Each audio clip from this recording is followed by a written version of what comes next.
நம்ம சைக்காலஜியில் இப்போ யூனிட் 9 பார்க்கலாம். யூனிட் 9th யூனிட் பார்க்கலாம். மனநலமும் மனநலவியலும். ஓகே, மனநலம் இதில் என்ன டாபிக் இருக்குதுன்னா, மனநலம் மற்றும் மனநலவியல் பற்றிய கோட்பாடு, மனமுறிவு, மனப்போராட்டமும் மனக்குழப்பங்கள், பொருத்தப்பாடின்மையும் பொருத்தப்பாடின்மைக்கான காரணங்கள், தற்காப்பு நடத்தைகள், மனநோய்கள், இளையோர் நெறி பிறழ்வு, மாணவர் மற்றும் ஆசிரியரின் மனநலத்தை மேம்படுத்துதல். ஓகே, இப்போ நமக்கு மனநலம், மென்டல் ஹெல்த். மனநலம் என்பது தனக்கும் பிறருக்கும் பயனும் மகிழ்ச்சியும் விளைகிற வகையிலே வாழ்க்கையில் எல்லா சூழ்நிலையிலும் பொருத்தப்பாட்டுடன் திகழ்வதை குறிக்கின்றது. உளவியல் அறிஞர்கள் கண்ணோட்டத்திலே மனநலம் என்பது மன நிறைவு, மன எழுச்சி, முதிர்ச்சி, பொருத்தப்பாடு எனப்படும். மனநலமுள்ள நிலை என்பது வாழ்க்கை முறையை குறிக்கும் சொல்லாகும். மனநலமுள்ளவர்கள் தங்கள் வாழ்க்கை முறையை பயனுள்ளதாகவும் இசை உள்ளதாகவும் மகிழ்ச்சி உள்ளதாகவும் மாற்றி அமைத்து கொண்டு மனநிலை சமன்பாட்டுடன் மன முதிர்ச்சியுடன் வாழ்ந்து வருகிறார்கள்.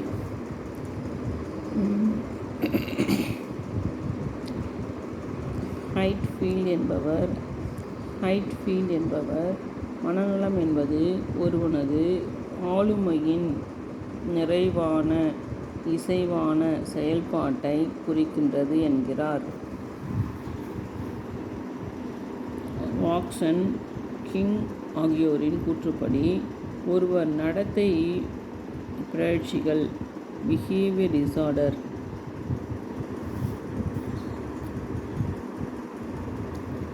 ஏதுமின்றி ஒரு நடத்தையின் பிறழ்ச்சிகள் ஏதுமின்றி பிறரோடு இணைந்து போகும் தன்னிணக்கமே மனநலம் எனப்படும். சுருக்கமாக கூறினால், மன நிறைவுடன் மனமுதிர்ச்சியுடன் மனநல சமன்பாட்டுடன் பொருத்தப்பாட்டுடன் பிறரோடு இணைந்து செயல்பட்டு தானும் பிறரும் மகிழ்ச்சியடையும் விதத்திலே செயல்படும் நிலையினையே மனநலம் என்றழைக்கிறோம்.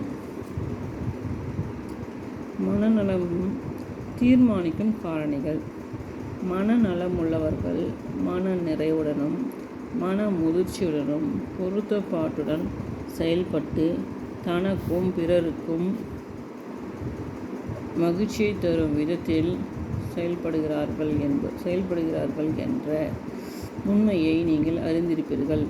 தற்போது ஒருவரின் மனநலத்தை தீர்மானிக்கும் காரணிகள் யாவை என்பதை பற்றி தெரிந்து கொள்வோம். ஒருவரின் மனநலத்தை தீர்மானிப்பதில் 4 விதமாக அடிப்படை காரணிகள் காணப்படுகின்றன. மரபு வழி காரணிகள், உடல் நல காரணிகள், வீடு, பள்ளி, அண்டை அயலார், சமூகம், குழந்தை பருவத்தில் அடிப்படை தேவைகளில் திருப்தி,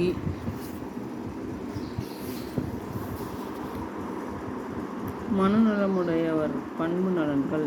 அன்றாடம் சந்திப்பவர்களும் மனநலமுடையவர்களை எவ்வாறு அடையாளம் கண்டு கொள்வது என்பது சந்தேகம் உங்களுக்குள் ஏற்படுவது இயல்பாகும். தனது நிறை குறைகளை செல்ஃப் அண்டர்ஸ்டாண்டிங் உணர்ந்து திறமைக்கேற்ற வாழ்க்கை குறிக்கோள்களை லட்சியங்களை கொண்டிருப்பார்கள். மனம் நலமுள்ளவர்கள் அதிக நுண்ணறிவு ஆற்றல் பெற்றவர்களாக விளங்குவதுடன் சரியான நேரத்தில் சரியான முடிவுகளை டிசிஷன் மேக்கிங் மேற்கொண்டு வாழ்வில் வெற்றி பெறுவார்கள். அர்த்தமற்ற புரியாத பய உணர்வுகள், ஃபோபியா, மனப்பதற்றம், ஆங்ஸைட்டி, மனச்சோர்வு, டிப்ரெஷன் போன்ற விரும்பத்தகாத செயல்களிலிருந்து விலகி சுதந்திரமாக மகிழ்ச்சியுடன் வாழ்வார்கள். நகைச்சுவை உணர்வும் சென்ஸ் ஆஃப் ஹியூமர் ஆக்க நிலைப்பட்ட தற்கருத்தும் பாசிட்டிவ் செல்ஃப் கான்செப்ட் உள்ள இவர்கள் பொதுநல வேலைகளில் பிறர்களுடன் இணைந்து செயலாற்றி காப்புணர்ச்சியுடன் ஃபீலிங் ஆஃப் செக்யூரிட்டி சமூக பொருத்தப்பாட்டினை பெற்று விளங்குவார்கள். வாழ்வின் மாற்ற முடியாத உண்மைகளையும் ரியாலிட்டிஸ் ஆஃப் லைஃப் பொறுப்புகளையும் ஏற்றுக்கொண்டு தன்னம்பிக்கையுடன் செயல்படுவார்கள். பலதரப்பட்ட ஆர்வங்களை இன்ட்ரெஸ்ட் கொண்டுள்ள இத்தகையோர் நீரிய நோக்கங்களை தரக்கூடிய வாழ்க்கை தத்துவங்களை பிரின்சிபல் ஆஃப் லைஃப் மேற்கொண்டு செயலூரத்துடன்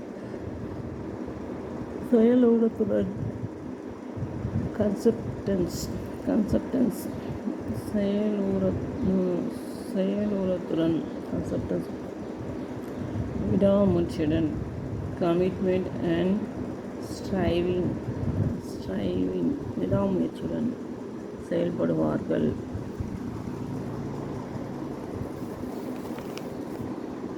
மனக்கவலை, மன அழுத்தம், மன உளைச்சல் ஏற்படும் நிலைமைகளிலும் சுய கட்டுப்பாட்டுடன் தன்னைத்தானே நெறிப்படுத்தி கொண்டு செல்ஃப் டைரக்ஷன், சமூக முதிர்ச்சி, மனவளர்ச்சி சமன்பாடும் கொண்டவர்களாக திகழ்வார்கள்.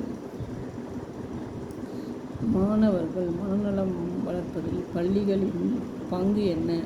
மாணவர்களின் மனநலம் வளர்ப்பதில் பள்ளியின் பங்கு. ஒரு நாட்டின் எதிர்காலம் பள்ளி வகுப்பறையிலே 4 சுவருக்கு மத்தியில் உருவாக்கப்படுகிறது என்றார் ஓர் அறிஞர்.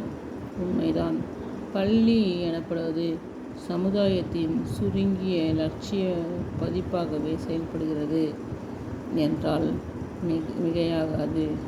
சமுதாய பண்பாடுகள், நடத்தை நெறிவுகள், பழக்க வழக்கங்கள், பண்பாடு போன்றவற்றை மாணவர்களுக்கு அறிமுகப்படுத்தி மாணவர்களை சமூகவியல்பு பெற்றவர்களாகவும் இசைந்த ஆளுமை வளர்ச்சி பெற்றவர்களாகவும் சிறந்த குடிமக்களாகவும் உருவாக்க பள்ளிகளில் பல்வேறு செயல்பாடுகளும் பயிற்சிகளும் மேற்கொள்ளப்படுகின்றன. இதன் விளைவாக மாணவர்கள் மனநலம் பேணப்படுவதுடன் மனநல வளர்ச்சியும் தூண்டப்படுகிறது. ஆசிரியர் மனநல வளர்க்கும் வகைகள். குழந்தை மைய கல்வி முறையில் ஆசிரியர் பொருள் அறிவை புகட்டுவதோடு மாணவர்களிடம் முழு நம்பிக்கையை பெற்று மாணவர்களின் பிரச்சனைகளுக்கு தீர்வு காண உதவும் திறன் கவுன்சிலர் டைப் தீர்வு காண உதவும் திறன் உடையவர்களாக கற்பித்தல் மூலம் மாணவர்களின் கற்பனையை சிந்தனையை ஆக்கத்திறனை தூண்டக்கூடிய ஆற்றல் இன்ஸ்பிரேஷனல் டைப் பெற்றவராக கற்றலை எளிமையாக்குபவராக ஃபெசிலிட்டேட்டர் ஆஃப் லேர்னிங் சமூக உறவுகளை மேம்படுத்துவராகவும் ப்ரமோட்டர் ஆஃப் ஹியூமன் ரிலேஷன்ஷிப் மாணவர்களின் ஒருங்கிணைந்த ஆளுமை வளர்ச்சியை இன்டகிரேட்டட் பர்சனாலிட்டி வளர்க்கும் திறன் பெற்றவராகவும் பணியாற்ற வேண்டியுள்ளது.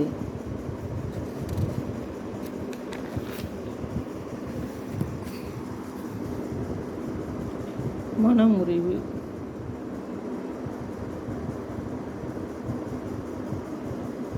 ஃப்ரஸ்ட்ரேஷன்.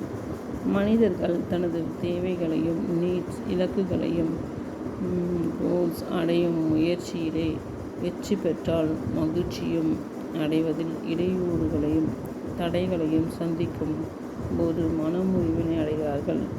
மனமுறிவின் விளைவாக ஒருவரிடம் மன உளைச்சலும்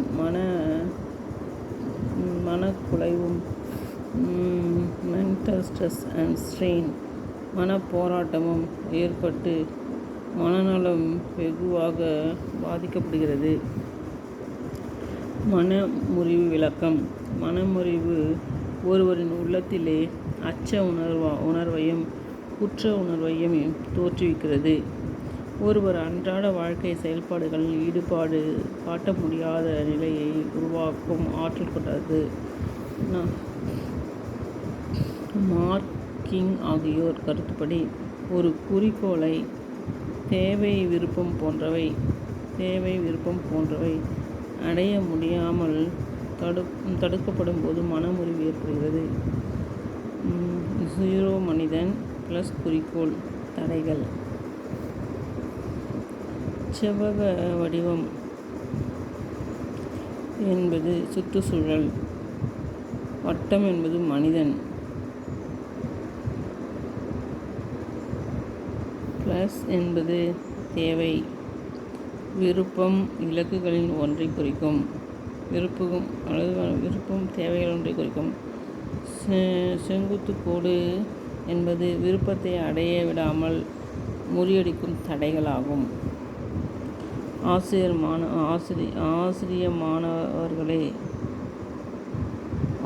மாணவர்களே தேவையை நிறைவு செய்யும் முயற்சியிலே ஈடுபடும் போது ஏற்படும் தடைகளும் இடையூறுகளும் மனமுறிவினை தோற்றுவிக்கும் என்பதை நினைவில் வைத்துக் கொள்ளுங்கள்.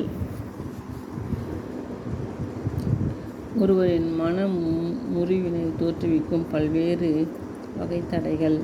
உடல் சார்ந்த தடைகள், சமூக பொருளாதார இடைஞ்சல்கள், பயிற்சி குறைவினால் ஏற்படும் தடைகள், பெற்றோர் ஆசிரியர் அதிகார மனப்பான்மை, எதிர்பாராத நிகழ்வுகள். மனப்போராட்டம் மென்டல் கான்ஃப்ளிக்ட். மனப்போராட்டம் சரியான இலக்குகளை அல்லது மன விருப்பங்களை முடிவெடுக்க முடியாத நிலையில் ஒருவருக்கு தடுமாற்றம் ஏற்படுகின்றது. இதனால் ஏற்படும் கவலையும் துயரமும் மனப்போராட்டங்களாக உருவாகின்றன. மனமுறிவும் மனப்போராட்டமும் ஒன்றோடு ஒன்று தொடர்புடையவும் 3 விதமான மனப்போராட்டங்களில் மனிதர்கள் சிக்கி தவிக்கிறார்கள் என்பது உங்களுக்கு தெரியுமா? விளக்கமாக பார்ப்போம். 1. அணுகுதல் மனப்போராட்டம். Approach of conflict. மனப்போராட்டம். இம்முறை 2 நேர் உத்திகள் செயல்படுகின்றன. ஒருவர் முன்னுள்ள 2 நல்ல இலக்குகளில் எந்த இலக்கினை தேர்ந்தெடுப்பது என்பதிலே குழப்பம் ஏற்பட்டு இவ்வகை மனப்போராட்டம் எழுகின்றது. எடுத்துக்காட்டு: ஒரு மாணவனுக்கு ஒரே நேரத்தில் மருத்துவக் கல்லூரியிலும் தொழில்நுட்ப கல்லூரியிலும் இடம் கிடைக்கும் போது எதில் சேர்வது என தீர்மானிக்க முடியாமல் தடுமாறுதல். விலகுதல் போராட்டம்.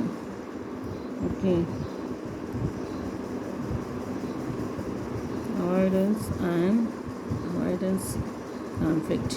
இம்முறையில் 2 எதிர் உத்திகள் சம வலிமையுடன் செயல்படும் நேரங்களில் எதை முதலில் தவிர்ப்பது என்பதிலே குழப்பம் ஏற்படும்.